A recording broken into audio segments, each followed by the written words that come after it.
The Hall of Famer from Warren, Ohio, is joining us on the line. And Paul, before we get into the nuts and bolts of the interview, someone who's near and dear to you is a regular listener of Wills and Coleman in the morning.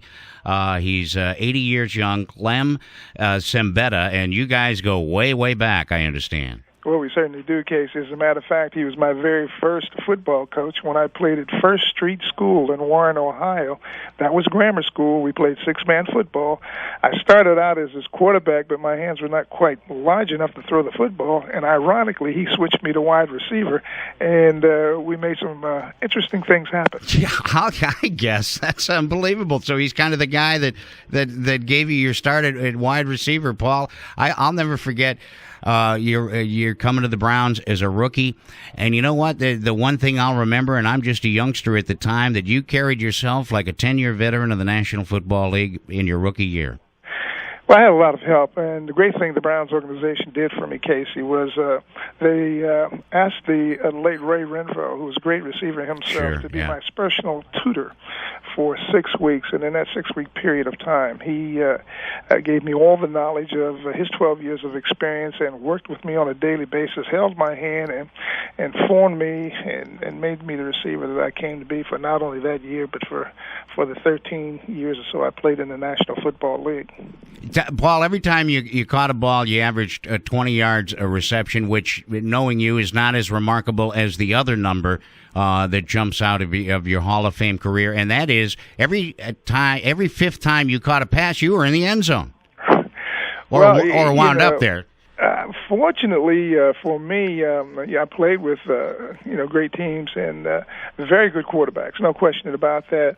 I like that statistic, Casey. I think it's one that I'm very, very proud of because it indicates a high level of productivity, and it indicates that I could get it in the end zone. So it's one I'm very proud of. Oh, and I'll bet. But, Paul, when you think about it, can you imagine if you were on one of these teams like the old AFL teams where they put it up 40 or 50 times? Because when you look back at it, the Browns featured Jim Brown. Right. Miami features Kick and Zonka and Morris. I mean, imagine what the numbers Paul Warfield could have put up on a team that threw the ball. Well, the object was certainly to win football games, and I think when a player sacrifices along those lines, the good thing that I played for outstanding Browns teams. We won a title in '64, and then we're in the playoffs every year. Went on to Miami, and we won a couple of Super Bowl games down there. So I really feel that my plate was full because I was able to play in all the big games, played in a lot of all-star games, and ultimately, obviously, was selected for induction in the Pro Football Hall of Fame. Paul, were you worried about people recognizing your talent at Ohio State? Because, of course, everybody knows about the 3 yards in a cloud of dust down there.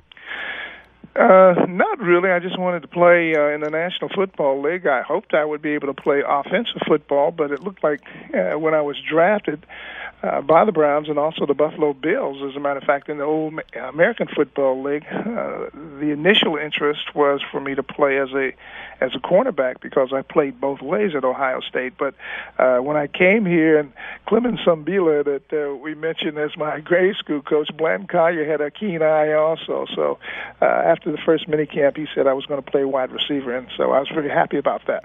Paul, you know as well as anyone how stories go and they become legendary. So just for the record, the story about returning a punt for a touchdown in a scrimmage or a practice at Ohio State where you kind of zigzagged down the field and nobody laid a glove on you and you took it back a great deal of yards, but that turned out to be the end of your punt returning career because Woody said, "Son, that's not how we do it here."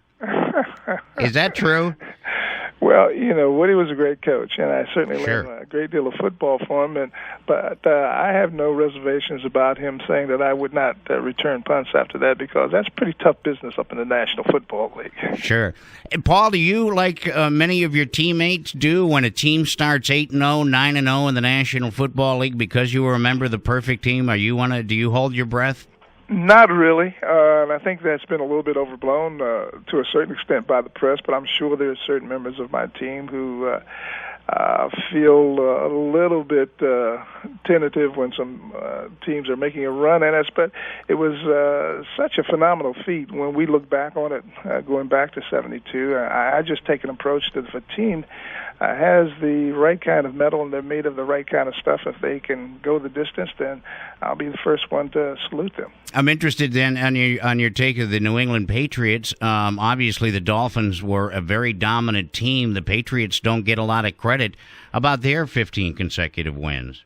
I think they're a lot like the Miami team in many respects. We had offensive players, and we played a conservative style of play offensively.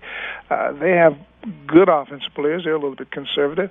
They don't have any household or big names defensively. We didn't have to. As a matter of fact, our defensive unit was called the no-name defense. Mm-hmm. Because we didn't have purple people eaters like the Minnesota Vikings had, or the doomsday defense of Dallas, or the steel curtain of the Pittsburgh Steelers. So our guys were named the no-name defense, and they played very good football as a team together and posted great statistics. And Paul, finally, we're looking forward to seeing you at the IX Center for the National Sports Collectibles Show out there, and looking forward to the reunion. Can it really be 40 years since the 64 title team here in town?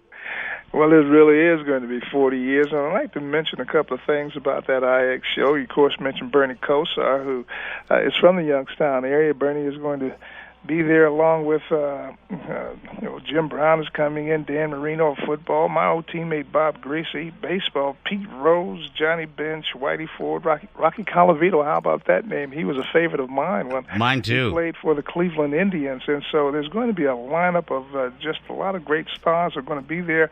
I'm going to be interested in just walking around myself.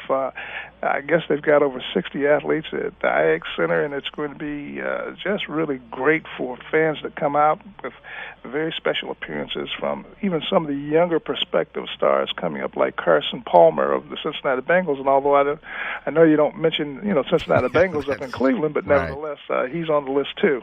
Well, there are going to be 60 great athletes, and among the greatest there will be Paul Warfield. Paul, thank you. Certainly. Good to talk to you, Casey. Paul Warfield, our guest on Wills and Coleman in the Morning.